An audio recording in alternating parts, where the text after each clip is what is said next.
Mirëmëngjesi të nderuar teleshikues të drita televizion, do të jemi së bashku në emisionin What Happened Today, çfarë ka ndodhur sot. Data sot shënon 7 qershor dhe ne kemi përgatitur disa informacione në lidhje me ngjarjet më të rëndësishme që kanë ndodhur në këtë datë, ku ju ftoj që t'i ndiqni.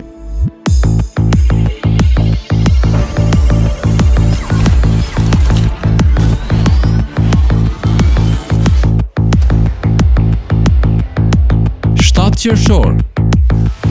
Ngjarje. 1654. Luisi XIV u kurorëzua mbreti i Francës. 1692. Port Royal, Jamaica, u godit nga tërmeti në vetëm 3 minuta.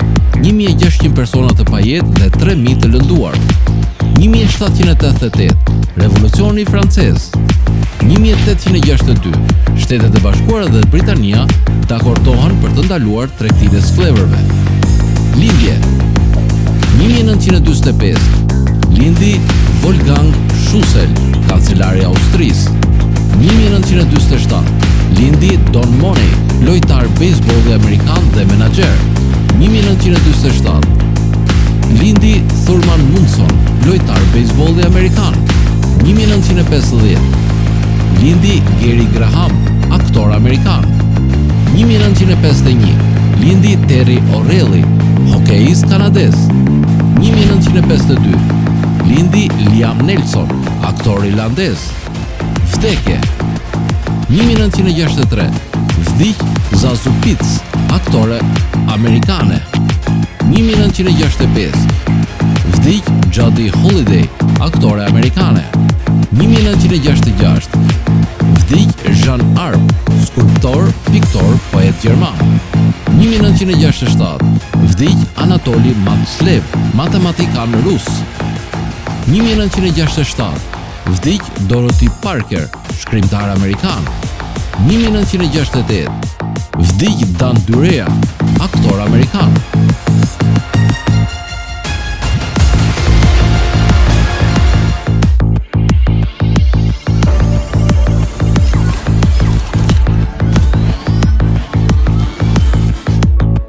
Ndërkohë kemi përgatitur për ju biografinë e Taylor Swift, e cila është një këngëtare mjaft e njohur.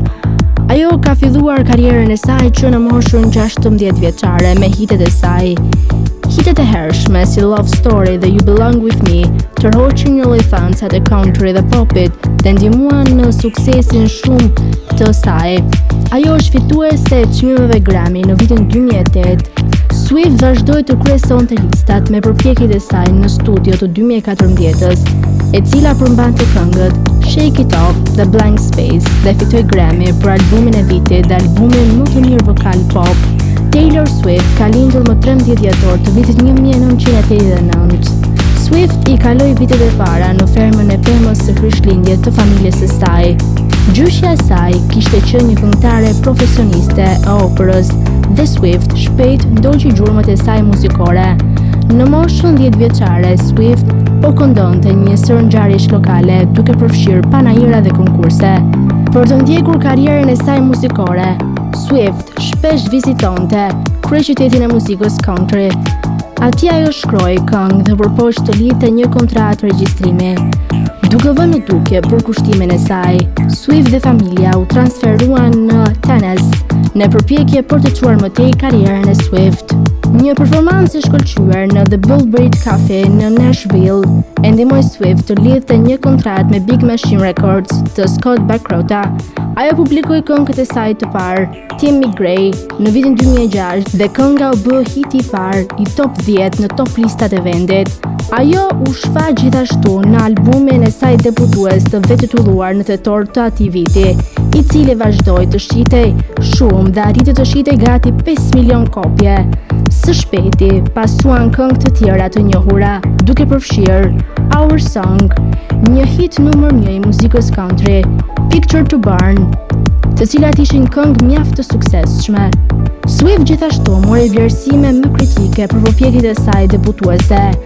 ajo fitoi çmimin Horizon nga shoqata e muzikës country dhe çmimin e Akademisë së Muzikës Country për këngëtaren më të re femër në vitin 2007. Në vitin 2008, Swift u nominua për një Grammy në kategorinë Artistja më e mirë dhe fitoi vlerësime të tjera duke përfshirë çmimin MCI për këngëtaren më të mirë të vitit. Në të njëjtën kohë, Swift lëshoi albumin e saj të ardhshëm Fearless, i cili arriti majat e top listave të vendit dhe qëndroi për 11 javë në kryesim. Në fund të vitit, Swift ishte bërë artistja më e shitur e vendit në vitin 2008. Gjatë publikimit të këngës së saj në Fearless, ajo mori mjaft çmime të tjera. Atë vit, Swift publikoi një album të ri, Speak Now, i cili përmbante këngën hit Mean Hours dhe Sparks Fly. Albumi ishte një sukses duke debutuar në numrin e parë në tabelën Billboard 200 dhe duke shitur më shumë se 1 milion kopje në javën e tij të parë. Swift u rendit si personazhi më i paguar i revistës Forbes në moshën 30 vjeçare në vitin 2012, duke mposhtur Justin Bieber, Rihanna dhe Lady Gaga, me të ardhura prej 57 milion dollarësh. Ajo ka bërë dhe mjaft këngë të tjera, të cilat në momentin e parë të publikimit kanë arritur shifra rekord në YouTube me 19 milion shikime brenda ditës. Tani do të kalojmë në rubrikën edhe shëndeti. Sot kam përzgjedhur portfolio dhe vlera dhe ushqyese të bimës Bacopa. Bima Bacopa është një bimë që është përdorur për shekuj në mjekësinë tradicionale. Ajo mund të rrisë disa kimikate të trurit që përfshirë në të menduarit, të mësuarit dhe kujtesën. Mund të mbrojë gjithashtu qelizat e trurit nga kimikatet e përfshira në sëmundjen e Alzheimer. Bacopa përdoret për sëmundjen e Alzheimerit, kujtesën dhe aftësinë e të menduarit, ankthin dhe çrregullimin e deficitit të vëmendjes. Bacopa është një bimë e vogël që rritet në zona kënetore në të gjithë Azinë, si dhe në Amerikën e Jugut, Hawaii dhe Florida. Përbërësit aktiv të Bacopa janë një përzierje e bakosekideve, të cilët besohet se mbrojnë qelizat nervore dhe përmirësojnë të mësuarit. Përbërësit e bimës kanë efekte antioksiduese dhe antiinflamatore. Antioksidantët mbrojnë qelizat kundër dëmtimit nga radikalet e lira, të cilat janë nënprodukte aktive të aktivitetit normal të qelizave. Bima gjithashtu vlerëson kujtesën të të mësuarit, trajton epilepsinë, neurozën, hipertensionin, ankthin, astmën, lebrën, tuberkulozin dhe sëmundje të lëkurës, ngadalson plakjen, trajton kafshimet e gjarprinjve, parandalon ose trajton sëmundjen Alzheimer, përmirëson tretjen. Studimet në qelizat dhe kafshë tregojnë se Bacopa mund të ketë efekte të mëposhtë shëndetësore, por këto gjëra ende nuk janë konfirmuar në studime tek njerëzit.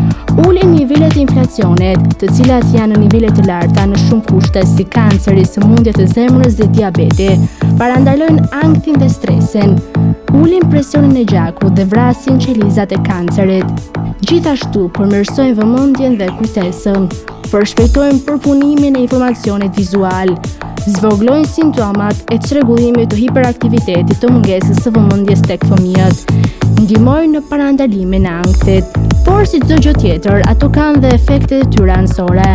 Ndonjëherë Bacopa shkakton shqetësime në stomak, diare dhe lodhje, gjithashtu mund të shkaktojë ngadalësim të rrahjeve të zemrës.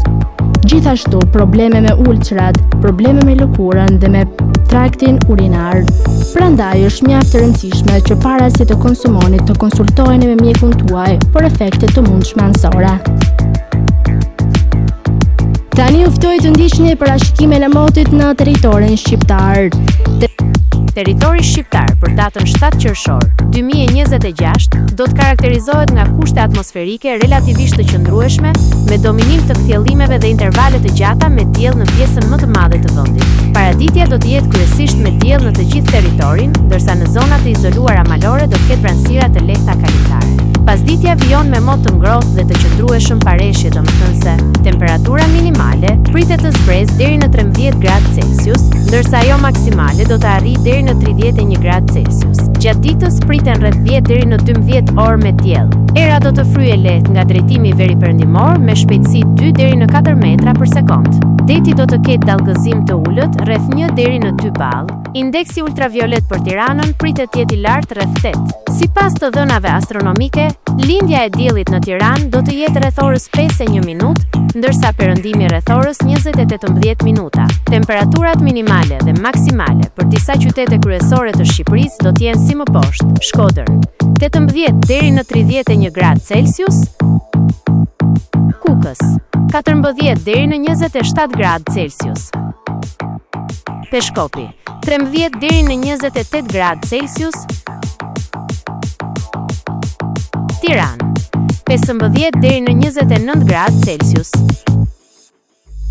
Durrës 18 deri në 28 gradë Celsius, Kavaj 17 deri në 28 gradë Celsius, Elbasan 17 deri në 30 gradë Celsius, Berat 18 deri në 31 gradë Celsius, Korç 12 deri në 25 gradë Celsius, Vlorë 19 deri në 28 gradë Celsius, Gjirokastër 13 deri në 27 gradë Celsius, Sarandë 18 deri në 28 gradë Celsius. Tani uftoj të ndiqni parashikimin e motit në territorin e Kosovës. Territori i Kosovës për datën 7 qershor 2026 do të karakterizohet nga mot relativisht i qëndrueshëm me alternime mes kthjellimeve dhe vranësirave të pakta kalimtare. Paraditja do të ketë intervale me diell në pjesën më të madhe të territorit, ndërsa pasditja do të vijojë me mot të ngrohtë dhe vranësira të lehta në disa zona malore. Temperatura minimale pritet të zbresë deri në 10 gradë Celsius, ndërsa ajo maksimale do të arrijë deri në 29 gradë Celsius. Era do të fryejë lehtë nga drejtimi veriperëndimor me shpejtësi 2 deri në 4 metra për sekond. Indeksi ultraviolet për Prishtinën pritet të jetë mesatar deri lart rreth 7. Sipas të dhënave astronomike, lindja e diellit në Prishtinë do të jetë rreth orës 4:51 minutë, ndërsa perëndimi rreth orës 20:18 minuta. Temperaturat minimale dhe maksimale për disa qytete kryesore të Kosovës do të jenë si më poshtë: Mitrovica 12 deri në 28 gradë Celsius, Podujev 10 deri në 27 gradë Celsius, Skënderaj 11 deri në 28 gradë Celsius, Pej 12 deri në 28 gradë Celsius, Prishtinë 10 deri në 28 gradë Celsius, Gjakov 13 deri në 29 gradë Celsius, Malishev 12 deri në 29 gradë Celsius, Gjilan 11 deri në 28 gradë Celsius, Ferizaj 11 deri në 28 gradë Celsius, Kaçanik 10 deri në 27 gradë Celsius, Suarek 12 deri në 29 gradë Celsius, Prizren 13 deri në 29 gradë Celsius. Të nderuar teleshikues të Drita Televizion, kjo ishte gjithçka e përgatitur në këtë emision. Ndërkohë ju ftoj ta ndiqni në rrjetet tona sociale, Instagram, TikTok, Twitter dhe Facebook. Gjithashtu, nëse dëshironi që të na ndiqni live, mjafton të klikoni në webdrita.tv. Kjo ishte gjithçka e përgatitur në këtë emision dhe ju ftoj të ndiqni programacionin në vijim të Drita Televizion.